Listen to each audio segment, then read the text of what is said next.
Hello, जय हिंद, नमस्कार साथियों।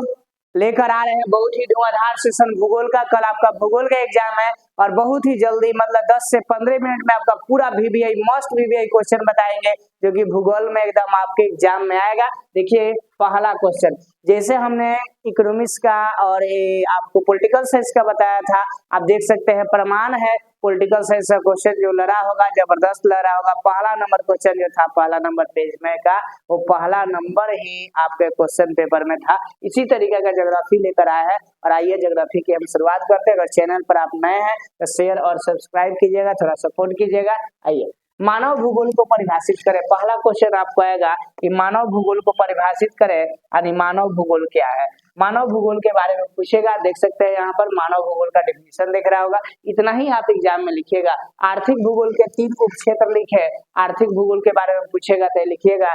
नेक्स्ट है निश्चयवाद क्या है, निश्चयवाद से आप क्या समझते हैं लिखिएगा। मानवतावाद क्या है, ये भी आता है लगभग, ठीक है। जन्म दर और मृत्यु दर को परिभाषित करें, दोनों का दोनों क्वेश्चन आपको सुर्खियों में रहता है।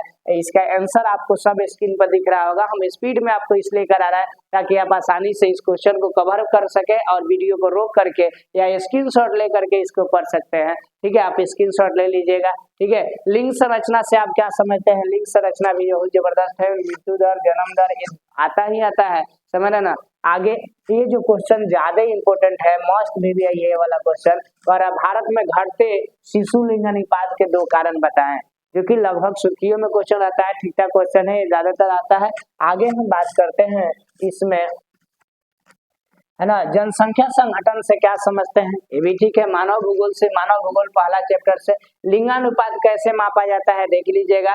आश्रित जनसंख्या को परिभाषित करना है, 0 से लेकर 14 वर्ष तक के जो लोग होते हैं आश्रित जनसंख्या के अंतर्गत आते हैं। आपको यहाँ पर स्क्रीन पर दिख रहा होगा, स्क्रीनशॉट ले लीजिएगा, है ना। कार्यशील जनसंख्या और आश्रित जनसंख्या दोनों में से एक क्वेश्चन पूछ सकता है। मानव विकास के 3 मूलभूत क्षेत्र कौन कौन से है, आपको यहाँ पर हम बता रहे हैं। शिक्षा, स्वास्थ्य, संसाधन तक पहुंच। प्राथमिक क्रिया से क्या समझते हो, जो फर्स्ट एक्टिविटी, जो प्राइमरी एक्टिविटी है, वो सारा चीज है, देख सकते हैं यहाँ पर। जबरदस्त टाइप का क्वेश्चन है। इसके बाद है नेक्स्ट रोपण कृषि। क्या है, रोपण कृषि। रोपण कृषि से आप क्या समझते हैं, रोपण कृषि के बारे में हम बता देते हैं। देखिए यहाँ पर रोपण कृषि का आपको यहाँ पर डिफिनेशन दिया हुआ है, ठीक है।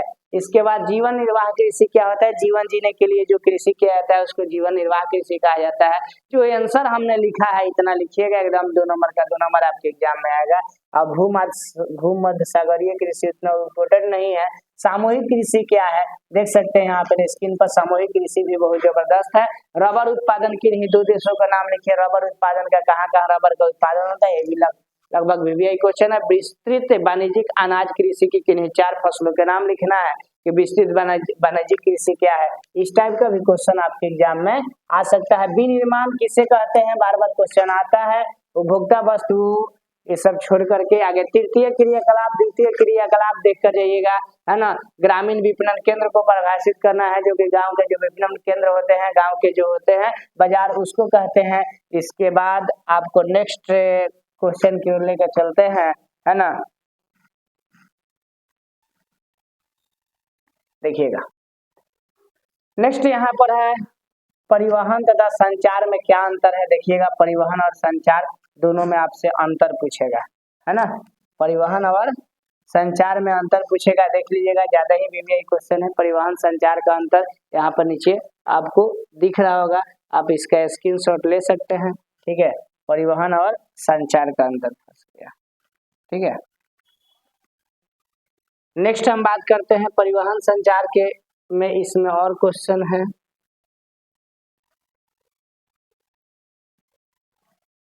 ना। नगरीय बस्ती से क्या तात्पर्य है, नगर की जो बस्ती होता है। देखिए एक नगर, महानगर और मेगा नगर को परिभाषित करना है, तीनों आता है। 1 लाख से अधिक जनसंख्या वाले शहर को नगर कहते हैं। 10 लाख से 50 लाख वाले को हम क्या कहेंगे, महानगर। और जहाँ पर 50 लाख से अधिक हो उसको मेगा सिटी कहते हैं, मेगा नगर। जो कि लगभग जनगणना को परिभाषित करना है, किस तरीके का जनगणना किया जाता है, ठीक है।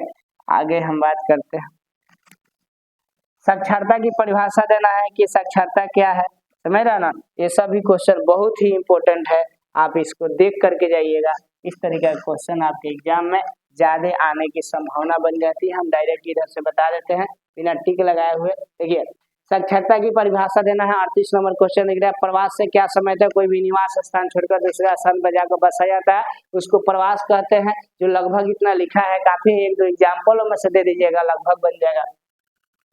राष्ट्रीय और अंतर्राष्ट्रीय प्रवास को क्या कह सकते? कोई भी व्यक्ति जब अपने देश में जाकर किसी दूसरे स्थान में बसता है तो राष्ट्रीय, अपने देश से दूसरे देश में जाएगा तो अंतर्राष्ट्रीय प्रवास होता है, जो कि यहाँ पर स्क्रीन पर दिख रहा होगा, है ना। प्रवास के अपकर्ष कारक देख लीजिए जो जो यहाँ दिया है। इसके बाद हम बात करते हैं ग्रामीण बस्ती की परिभाषा देना है। गांव की बस्ती कैसी होती है? लगभग आप जो गांव के बच्चे होंगे सब जानते होंगे, यहाँ पर लिखा हुआ है, जो डिफिनीशन दिया है इस टाइप का टॉपिक बाई टॉपिक बना के लिखेंगे, जबरदस्त नंबर आएगा। और गैरीसन नगर क्या होता है? गैरीसन नगर के काम लिखना है। यहाँ पर देखिए गैरीसन नगर, यहाँ पर जहाँ पर सेना वगैरह रहती है, सेना की इकाई रहती है, उसे गैरीसन नगर कहते हैं, जो कि यहाँ पर है। भारत के 4 मध्यकालीन नगर का नाम लिखना है जो मध्यकाल में उदय हुए थे, दिल्ली, आगरा, लखनऊ, इसके बाद नागपुर। इस तरीके का क्वेश्चन आ सकता है। भारत की किन्हीं 4 खरीफ और रबी फसल का नाम लिखना है। खरीफ और रबी फसल का डिफिनीशन भी लिख कर जाइएगा। खरीफ फसल किसे कहते हैं? रबी फसल जो ठंडा के दिन में मतलब काटा जाए, यानी बरसात के दिन में बोया जाए, और ठंडा का दिन जब शुरुआत होता है उस समय काटा जाता है तो उसको खरीफ फसल कहते हैं। और जो ठंडा का दिन जब स्टार्टिंग होता है उस समय यानी नवंबर दिसंबर में, है ना, बोया जाता है, अक्टूबर से नवंबर में, और मार्च अप्रैल में काटा जाता है, उसको क्या कहते हैं? रबी फसल कहते हैं। ये देख कर जाइएगा, दोनों लगभग क्वेश्चन आता है। कृषि योग्य व्यर्थ भूमि से क्या कहते हैं? जिसमें 5 साल या उससे अधिक समय तक खेती नहीं हुआ उसको कृषि योग्य व्यर्थ भूमि कहते हैं, जो कि इम्पोर्टेंट है। बरानी वर्षा या आधारित कृषि से क्या समझते हो? है ना, जैसे हमारा बिहार में लगभग इसी तरीके का कृषि होता है, बरानी वर्षा आधारित कृषि, जो कृषि पर डिपेंड होता है। इसका शुष्क कृषि कैसे कहते हैं? शुष्क कृषि उसको कहते हैं जहाँ पर 75 सेंटीमीटर से कम वर्षा वाला क्षेत्र होता है, वहां पर जो खेती किया जाता है उसको शुष्क कृषि कहेंगे। ठीक है, आगे इसमें क्वेश्चन है हरित क्रांति से आप क्या समझते हैं? मस्ट भी क्वेश्चन है, बार बार हरित क्रांति आता है ना। हरित क्रांति, पीली क्रांति, नीली क्रांति, श्वेत क्रांति, ये सब देख के जाना। ठीक है, जो दूध के क्षेत्र में जो उत्पादन जो बढ़ावा किया गया और दुधारू पशुओं को पाला गया, अच्छे अच्छे दुधारू पशुओं को, तो उसको हम लोग क्या कहेंगे? श्वेत क्रांति कहेंगे, है ना। और जो जलीय जंतु मछली वगैरह को जो इसके क्षेत्र में वृद्धि हुआ उसको हम लोग नील क्रांति के नाम से जानते हैं। जो तिलहन के क्षेत्र में वृद्धि होगा उसको पीली क्रांति कहते हैं। सब दिमाग में रखना है ना। ये सब आपका सेशन बहुत ही जबरदस्त है, इसको देख कर जाइए, एकदम क्वेश्चन आएगा, गर्दा उड़ा कर आइएगा। बंजर भूमि से क्या समझते हो? बंजर या व्यर्थ भूमि जो खेती योग्य या अन्य उत्पादन कार्य के लिए अनुपयोगी होता है उसको बंजर भूमि कहते हैं। इसके बाद जल संसाधन संरक्षण क्यों जरूरी है? ये 55 नंबर क्वेश्चन मस्ट भी आई है। जल संसाधन का संरक्षण यानी जल को क्यों प्रोटेक्ट करेंगे, क्यों बचाएंगे, ये सब क्वेश्चन हमारा जल ही जीवन है, सुर्खियों में क्वेश्चन आता है। ये सब क्वेश्चन आने की संभावना है बहुत जबरदस्त तरीका से याद करके जाए। वर्षा जल संग्रहण तकनीक क्या है, यानी वर्षा के पानी को कैसे संग्रहित करेंगे, लगभग आप किसी तरीके का बनाकर आपको लिख सकते हैं। इसको देखिए स्क्रीन पर दिख रहा होगा, जबरदस्त है। आगे कह रहे हैं कि पूर्वी भारत के किन्हीं 2 बेसिनों का नाम पूछेगा। ऊर्जा के नवीकरणीय और अनवीकरणीय संसाधन में अंतर स्पष्ट करना। ये भी लगभग नवीकरणीय और अनवीकरणीय ऊर्जा संसाधन आता है, तो देख रहे हैं स्क्रीन पर इसका है ना। भारत के किन्हीं 4 नाभिकीय ऊर्जा स्रोत के नाम लिखना है। 4 नाभिकीय ऊर्जा, तारापुर, नगौरा, गगरापुरम, पलवगम है, तमिलनाडु वगैरह में जो भी है सब लगभग ठीक ठाक क्वेश्चन है, आपको ये सब दिख ही रहा होगा। आगे जो है यहाँ पर हम एक और क्वेश्चन, भारत के 4 लौह उत्पादक के नाम लिखना है। कहाँ कहाँ? उड़ीसा है, झारखंड है, छत्तीसगढ़ है, कर्नाटक है, ये लौह अयस्क उत्पादन के है ना, इसको देखना है। आगे जो है बायोगैस क्या है देख सकते हैं, यहाँ पर आंसर है। ठीक है, इसके बाद हम बात करेंगे 68 4 सूती वस्त्र उद्योग के नाम लिखना है। इस सब क्वेश्चन ठीक ठाक है। बंगलुरु को हम सिलिकॉन सिटी क्यों कहते हैं? ये भी कोई मुक्त आकाश नीति क्या है ना। देखिए यहाँ पर सारा चीज आंसर दिया हुआ है, एकदम शॉर्ट फॉर्म में है, आराम से इसको कर सकते हैं। स्वर्णिम चतुर्भुज राजमार्ग एकदम मस्ट बीबीआई है। संचार से क्या समझते हैं? भी मस्ट बीबीआई है। ऋणात्मक व्यापार संतुलन क्या है? पॉजिटिव और निगेटिव दोनों, धनात्मक व्यापार संतुलन और ऋणात्मक व्यापार संतुलन दोनों देख कर जाइएगा, है ना। भारतीय रेलवे की समस्या, वायु प्रदूषण, जल प्रदूषण, थल प्रदूषण, कोई भी पोल्यूशन एकदम आता है, देख लीजिएगा, है ना। जल प्रदूषण को परिभाषित करना है क्या है, तो बना ही सकते हैं। आगे हम बात करते हैं दीर्घ उत्तरीय क्वेश्चन। देखिए यहाँ से मेरा दीर्घ उत्तरीय क्वेश्चन शुरू होता है। दीर्घ उत्तरीय क्वेश्चन में पहला क्वेश्चन है जनसंख्या वितरण को प्रभावित करने वाले किन्हीं 4 कारकों को लिखना है कि जनसंख्या को कैसे हम डिस्ट्रीब्यूट करते हैं, कैसे बांटते हैं, है ना। तो आपको डिपेंड होता है जल की उपलब्धता पर, भू आकृति पर, जलवायु पर, मृदा पर। जैसे जैसे टॉपिक बनाकर दिया है इसी तरीके का आप एग्जाम में ब्लैक पेन से टॉपिक बनाकर लिखेंगे, इसके बाद में इस तरीके का लिखेंगे, जबरदस्त नंबर आएगा, है ना। जनांकीय संक्रमण के 3 अवस्था को लिखना है, किस तरीके का होता है ना। ये सब बात करते हैं। रोपण कृषि की विशेषता बताना है, रोपण कृषि कैसे होती है ना। व्यवसायिक कृषि, एकल फसल कृषि, अत्यधिक पूंजी, मशीन की, ये सब जो लगभग है जबरदस्त तरीका के है। आगे करा 4 तृतीय आर्थिक क्रियाकलाप का नाम लिखना है कि जो है 4 गो तृतीय क्रियाकलाप का है, व्यापार है, परिवहन है, संचार है, सेवाएं है, जो हम सेवा दे रहे हैं आपको, ये तृतीय क्रियाकलाप में आता है। प्राथमिक, द्वितीय, तृतीय के एकदम अइबे करेगा, देखकर जाना है, ठीक है।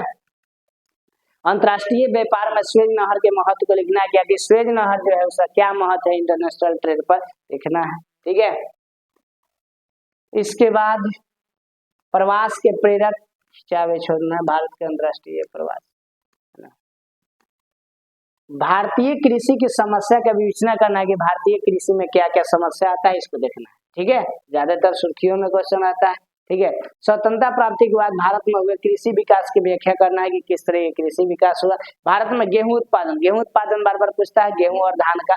भारत में गेहूं के उत्पादन के लिए आवश्यक भौगोलिक दशा का वर्णन करना है कि भौगोलिक दशा क्या है, तापमान, वर्षा, सूरज की रोशनी, वर्षा, भूमि का ढाल, समझ रहे ना, स्क्रीनशॉट ले लीजिएगा, बहुत जबरदस्त है, ठीक है। भारत में पेट्रोलियम क्षेत्र के वितरण को प्रभावित करना है कि क्या क्या है, ये सभी ठीक है। भारत में पवन ऊर्जा, भारत में सिंचाई की आवश्यकता क्यों है, क्यों इसके सिंचाई करेंगे, क्या जरूरी है ज्यादा सिंचाई का, मतलब सिंचाई मतलब पानी वाली जो पटाना बोलते हैं, है ना। तो देखिए यहाँ पर इसका आंसर है, ठीक है, देख लिए शायद, ये सब इम्पोर्टेंट है, ठीक है।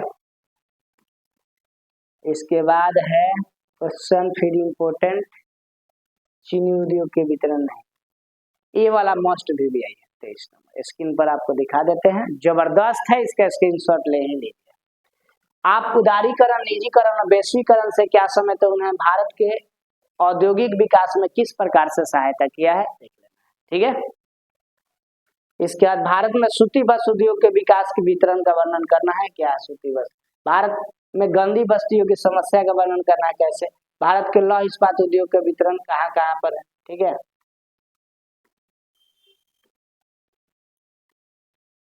बस इतना क्वेश्चन पढ़ के जाइए, माता सरस्वती से कामना करेंगे, हे माता सरस्वती जो भी विद्यार्थी देख रहे हैं वीडियो वो अच्छा नंबर से पास हो, बढ़िया नंबर लेकर आइए। धन्यवाद, जय हिंद, जय भारत, आपका दिन शुभ और मंगल।